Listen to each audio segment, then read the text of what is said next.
दोस्तों, भारत में रेलवे की शुरुआत ब्रिटिश ने की थी और भारत में रेलवे की शुरुआत 1853 में हुआ था, जब बोरीबंदर से पहली ट्रेन को रवाना किया गया था। इसके बाद ब्रिटिश ने भारत में रेलवे के नेटवर्क को विस्तार किया और कई ट्रेनों और स्टेशनों का निर्माण कराया। तो आइए इस वीडियो में जानते हैं कुछ पुराने स्टेशनों के बारे में। अगर आप नए हैं तो प्लीज मेरे चैनल को सब्सक्राइब कर ले मेरे दोस्तों। तो सबसे पहले शुरू करते हैं हावड़ा रेलवे स्टेशन से। हावड़ा रेलवे स्टेशन पश्चिम बंगाल के हावड़ा शहर में प्रमुख रेलवे स्टेशन है। इस स्टेशन से पहली ट्रेन 1854 में चली थी, जो कि हावड़ा हुबली लाइन पर चलाई गई। यह रेलवे स्टेशन भारत का सबसे व्यस्त रेलवे स्टेशन है, क्योंकि यहाँ पर सबसे अधिक 23 प्लेटफॉर्म्स हैं। दोस्तों, हावड़ा रेलवे स्टेशन का निर्माण वर्ष 1954 में ईस्ट इंडिया कंपनी ने किया था। यह देश के सबसे साफ सुथरे रेलवे स्टेशनों में से एक है। यहाँ पर आकर आपको देश की संस्कृति और विरासत का गर्व महसूस होगा। यह स्टेशन इतना बड़ा है कि वहाँ पे एक साथ अलग अलग प्लेटफॉर्म पे 23 ट्रेनें खड़ी हो सकती हैं। दूसरे स्टेशन की बात करूँ, वो है छत्रपति शिवाजी महाराज टर्मिनस। दोस्तों, मुंबई के बोरीबंदर इलाके में बने इस स्टेशन को पहले बोरीबंदर स्टेशन के नाम से जाना जाता था। ग्रेट इंडियन पेनिनसुला रेलवे द्वारा 1878 में शुरू किया गया था और यह 1888 में बनकर तैयार हो गया। सन 1887 में महारानी विक्टोरिया के शासन की 50वीं वर्षगांठ के अवसर पर इस भवन का नाम विक्टोरिया टर्मिनस रख दिया गया और सन 1996 में इसका नाम विक्टोरिया टर्मिनस से बदलकर छत्रपति शिवाजी महाराज टर्मिनस रख दिया गया। इसके वास्तु वैभव को देखते हुए साल 2004 में यूनेस्को ने इसे विश्व विरासत की सूची में रखा। सीएसटी का डिजाइन ब्रिटेन से बहुत रेलवे स्टेशनों से मिलता जुलता है।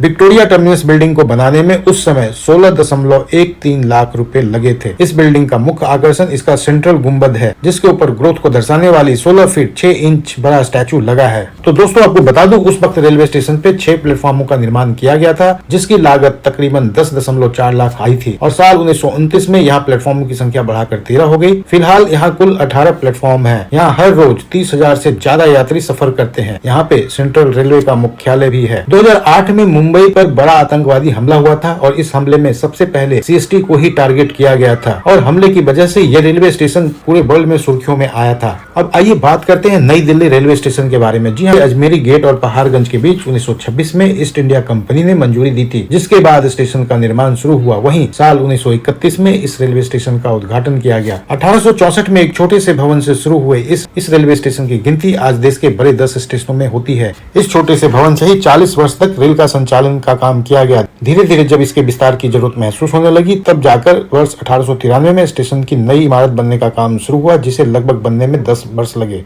अगले स्टेशन की मैं बात करता हूँ, लखनऊ चारबाग रेलवे स्टेशन। दोस्तों, लखनऊ का famous railway station Charbagh railway station है। यह शहर स्टेशन साल 1923 में बनाया गया था, जहां पर आपको मुगल और राजपूत शैली का अच्छा प्रदर्शन देखने को मिलता है। इस स्टेशन पर खास तौर पर अपने प्रवेश द्वार के लिए जाना जाता है। स्टेशन के पास ही फतेहपुर सीकरी के प्रसिद्ध स्मारक बुलंद दरवाजा बना हुआ है। यह शहर का एक प्रमुख रेलवे स्टेशन है, जो देश के कई पर्यटन स्थलों के द्वार खोलता है। इस स्टेशन में 10 प्लेटफॉर्म है, जहाँ हर रोज 300 से ज्यादा ट्रेनें आती है। यह देश का भारत का पहला एक ऐसा रेलवे स्टेशन है जहाँ वाईफाई कनेक्टिविटी है। चारबाग रेलवे स्टेशन अपनी स्वच्छता के लिए जाना जाता है, जिसके लिए इस स्टेशन को कई पुरस्कार भी मिले हैं। वहीं यात्रियों को सुविधा देने में भी यह स्टेशन अव्वल है। चारबाग रेलवे स्टेशन का क्लॉक टावर एक प्रमुख मील का पत्थर है और यह स्टेशन की स्थापना के बाद से ही काम कर रहा है। इस स्टेशन में एक विरासत गैलरी भी है, जो भारतीय रेलवे के इतिहास को दर्शाती है। वीआईपी यात्रियों के लिए इस स्टेशन में वीआईपी लॉन्ज भी बना हुआ है। चारबाग रेलवे स्टेशन को भारत का सबसे खूबसूरत रेलवे स्टेशन का दर्जा मिला हुआ है। इस स्टेशन की स्थापना साल 1914 में की गई थी, जो कि 1923 में जाकर पूरा किया गया।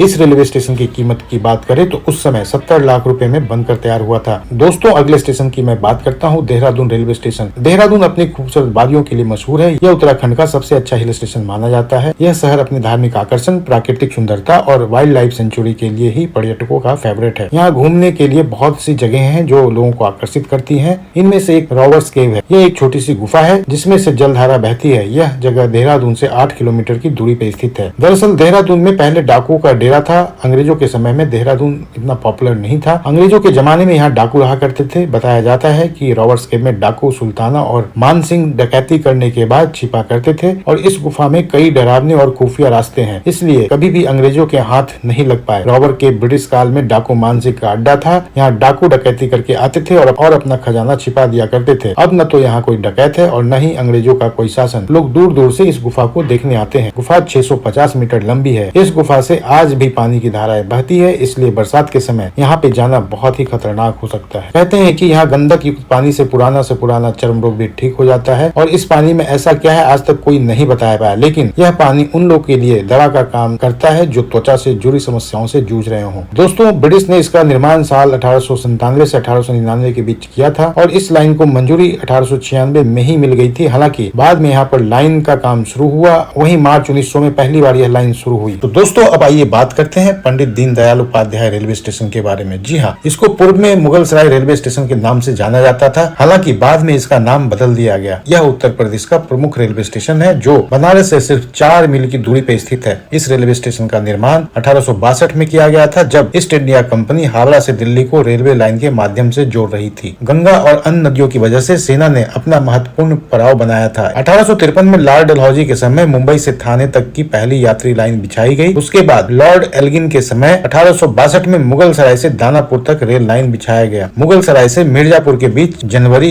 1864 को रेलवे लाइन चालू किया गया, और 1880 में भवन का निर्माण ब्रिटिश द्वारा कराया गया। मुगल सराय और वाराणसी के बीच गंगा नदी पर यात्रियों के लिए डल्फिन ब्रिज 1882 में बनना शुरू हुआ, और 1887 में बनकर तैयार हुआ। रेलवे लाइन बिछाने का काम 1942 से 1947 तक चला, और उसी समय लोगों के लिए ट्रेनों का आना जाना शुरू हुआ। तो दोस्तों, ये थी जानकारी इस वीडियो में। इन सब को कैसी लगी जानकारी? अगर अच्छी लगी हो तो आप वीडियो को लाइक कर दें और मेरे चैनल को सब्सक्राइब कर दें मेरे दोस्तों। इसी के साथ मैं इस वीडियो को यहीं खत्म करता हूँ। अगली बार फिर से हाजिर होऊंगा एक नए वीडियो के साथ। तब तक के लिए नमस्कार, जय हिंद मेरे दोस्तों।